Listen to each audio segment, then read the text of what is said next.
Direct News TV. July 29, 2023.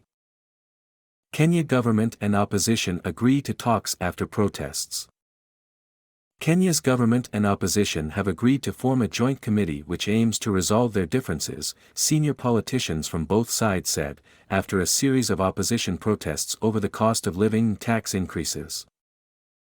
Opposition coalition Azimio la Umoja, Declaration of Unity, and the government coalition led by President William Ruto's Kenya Kwanza, Kenya First, issued separate statements on Saturday confirming the talks.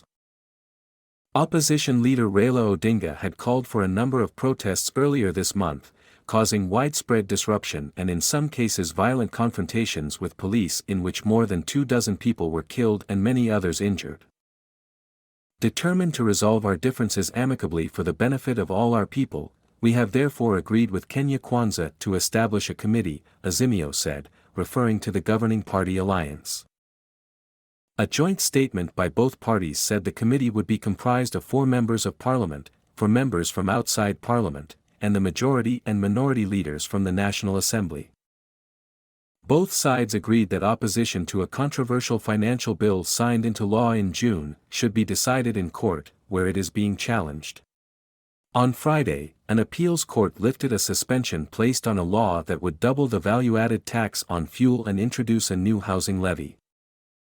The law raises taxes and was seized upon by Odinga during the protests.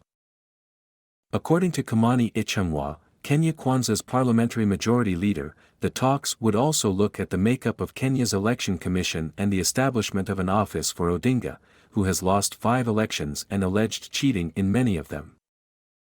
Odinga, who has claimed last year's presidential election was stolen from him and said Ruto's government is illegitimate, had previously ruled out talks without a third-party mediator.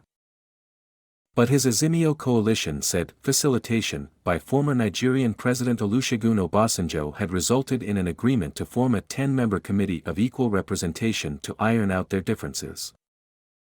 Condemnation of violence. Odinga called off demonstrations in April and May after Ruto agreed to dialogue through a similar joint committee, but those talks broke down and the opposition returned to the streets. The demonstrations sometimes spiraled into looting and deadly clashes with police, with rights groups condemning the use of tear gas and live rounds to disperse stone-throwing protesters. Azimio said 50 people died in the marches and laid flowers at vigils this week for the victims of unprecedented police brutality. Ruto has repeatedly called for a halt to the protests and promised to clamp down on any sign of anarchy. In their statement, the two sides offered joint condemnation and regrets of violence that has visited our nation with loss of life, serious injuries, and the destruction of properties. Critics have accused Ruto of rowing back on promises made during his election campaign last year, when he pledged to improve the fortunes of impoverished Kenyans. The rags-to-riches businessmen imposed hefty new taxes this year, further adding to the economic misery endured by many Kenyans. As the demonstrations have dragged on, appetite for the protests has flagged, with Kenyans largely ignoring last week's call for 3 consecutive days of rallies.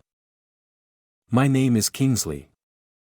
Please like, share, subscribe and hit that notification bell so you can be the first to be notified whenever we post. You won't regret it.